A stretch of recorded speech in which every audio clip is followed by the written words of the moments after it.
আসসালামু আলাইকুম। আজকে আপনাদেরকে দেখাবো মালিকের খেজুর বাগান এবং খেজুর বাগানে দেখুন আল্লাহর কি নেয়ামত।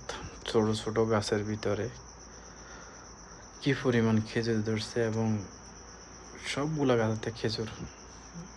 ভিডিওটা পুরোটা দেখলে বুঝতে পারবেন আল্লাহর কি নেয়ামত। চান ছোট গাছেতে যেগুলা সাদা কাপড় দিয়ে ঘুরে রাখছে এগুলো সব খেজুর। যেন পাখিরা না খেতে পারে, কারণ পাখিরা অনেক খেজুর নষ্ট করে ফেলে, এই জন্যই সাদা কাপড় দিয়ে এগুলার সবগুলার বাঁধে রাখছে। দেখুন মানে সবগুলা খেজুর গাছতে খেজুর আসছে, মাশাল্লাহ।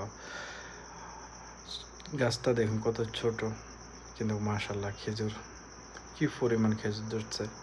ভিডিওটা পুরোটা দেখলেই বুঝতে পারবেন সবগুলা গাছেতে। এটা হলো আল কাসিম মালিকের মাজরা। এটা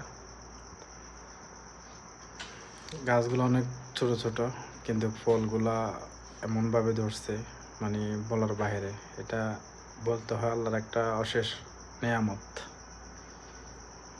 আর খেজুর তো এটা রাসূলের সুন্নতের খাবার।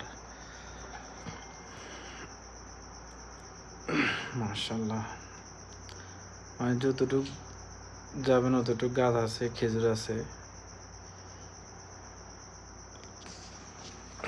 দেখতে আসলে অনেক সুন্দর লাগে বাগানটা, তাই ঘুরে ঘুরে দেখলাম, ভিডিও করলাম, আপনাদেরকেও একটু শেয়ার করলাম আপনাদের সাথে।